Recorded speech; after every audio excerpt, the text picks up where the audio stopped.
What's going on, everyone? James Hancock here. I'm back to review episode 4 of season 2 of Star Trek Discovery, an Obol for Charon. There's no new episode of The Orville this week, so I was able to dive right into this review a little earlier than usual. And if you caught my review of last week's episode, you might remember that I described it as the worst episode of Star Trek I've ever seen. A week to cool off has not changed my view on that episode's merits or lack thereof. However, after a few days, I thought to myself, at least there's nowhere to go but up. And to a degree, that turned out to be true in this evening's episode. I'm a strong believer in not giving unconditional love to our favorite franchises, whether they're comics or video games, movies, etc.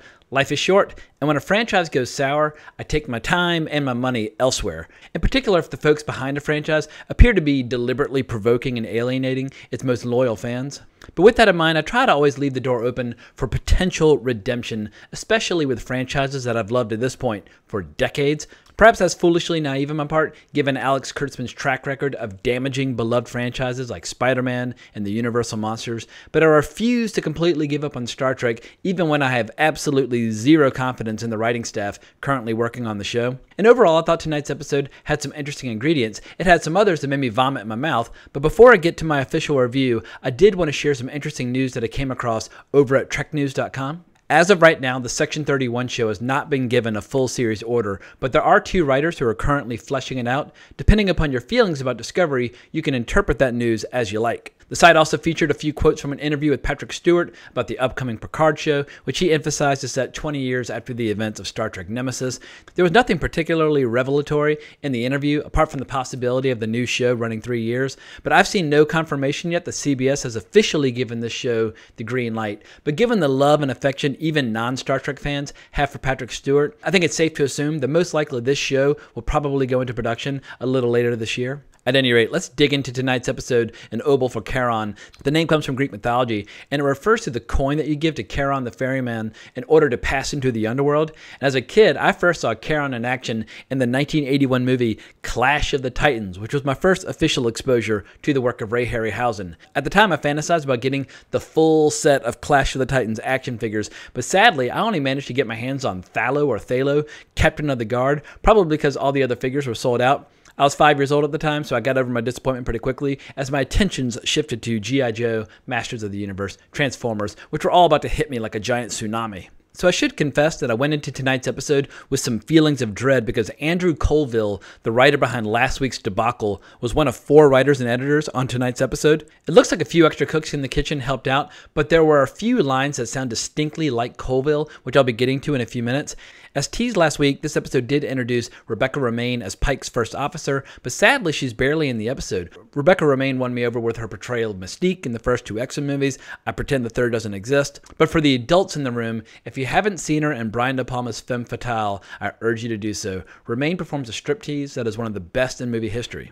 So while her appearance in this episode was brief, she does tell Pike something interesting, that basically something doesn't add up about the investigation into Spock, and that she's doing her own homework from now on. More importantly, she gives Pike the coordinates that in the short term will allow the Discovery to follow Spock's path. Quick side note, this episode features some serious retconning, all in an effort to make Discovery fit into Star Trek canon. One of the big details that's been tripping up long-term fans is the use of holographic communications versus communicating with the screen. And in this episode, Pike tells his number 1 to rip out all the holographic communicators from the Enterprise. But in my opinion, if the showrunners really did care about Star Trek history and Star Trek canon, they could better express it by not shitting all over canon on a regular basis.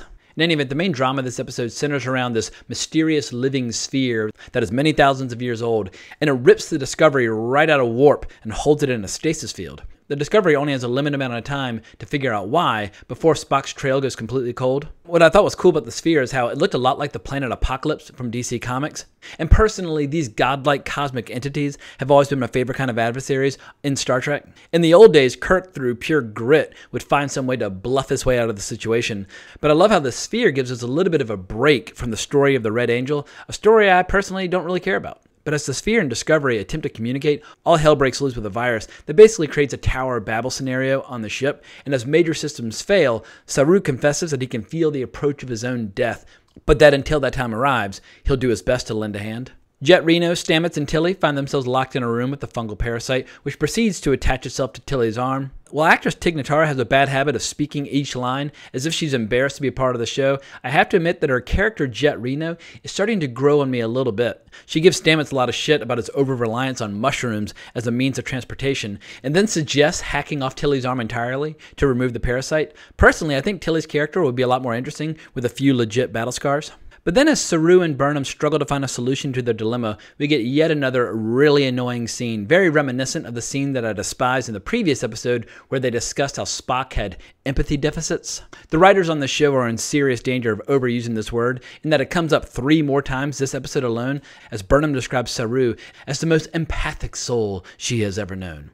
Overusing catchy phrases from today's discourse in 2019 is ruinous for any show that takes place in an otherworldly environment, because when the characters speak like self-righteous bloggers from 2019, the end result is immediately destroying the illusion for the audience of watching a science fiction show. And what makes it even more distracting is that so many writers who overuse the word empathy tend to have zero patience whatsoever when they encounter somebody with a different point of view, like whether or not Star Trek Discovery is a good show. Spoiler alert, it's not. And whenever somebody criticizes the transparent activism behind the show, people say, oh, well, science fiction shows, they've always tackled politics. Now, admittedly, tons of great science fiction shows have successfully tackled topical issues in the context of their shows, but shows like The Expanse or Westworld do so with far more subtlety and far more imagination. It reminds me of the difference between someone who calmly tries to explain the benefits of a healthy diet versus somebody who will just blunder into a restaurant screaming about how all meat eaters are guilty of a hate crime. Subtlety and, more importantly, persuasion are not this writing staff's strong suit. But getting back to the plot, eventually Saru figures out that the sphere is about to die and is trying to pass on all the information it has accumulated in it throughout its lengthy lifespan. He convinces Pike to lower the shields and accept this giant transmission, and right before the sphere explodes, the sphere pushes the Discovery to safety. The crew then gives Saru a very tearful farewell, and I thought the show was about to do something kind of ballsy by killing off Saru, but it was all pump fake, and as Burnham takes him off to his room to die, he makes her promise to fix things up with Spock. And as they're having their big dramatic moment and Burnham's about to chop the ganglia off of Saru's head, the ganglia fall off all on their own, and Saru, he suddenly feels stronger and more confident than ever, and all of his fear is gone. As it turns out, Kelpians have been buying into and believing a lie about their mortality for many, many years, but getting to share this info with this race could get Saru potentially into very slippery territory in terms of the Prime Directive. But for me, this twist is a pretty interesting new direction for the character of Saru, as long as I don't have to hear any more lectures about empathy. But the final plot twist of the show is all about Tilly and her fungal parasite. Stamets and Reno drill a hole into Tilly's head to implant a communication device, whereupon they learn that by using the mycelial network, they have in essence turned the Discovery into a destructive alien presence in another world. Now this is a little bit more historical retconning for the show, and it's a very clear pivot to try to make Star Trek history make more sense. Stamets ethically will be horrified by this revelation, which explains why we never see this mode of transport in later storylines. All of this could have been avoided by simply setting the show years after the event of Star Trek Nemesis. They basically would have had a blank canvas to work with. But if they'd taken that logical step, it would have interfered with Kurtzman's grand vision of rewriting all of Star Trek history. But with this realization, Stamets tries to close the door on this technology forever. However, suddenly Tilly disappears inside this giant cocoon, which serves as the jumping off point for the story in next week's episode. Overall, I'm simply going to refer to this episode as a Jekyll and Hyde episode. Half decent, half all messed up. The show reminds me a little bit of a friend who's really great company until they have a few drinks and start screaming in public about politics. It's just a really obnoxious approach to storytelling that I think actually is self-defeating.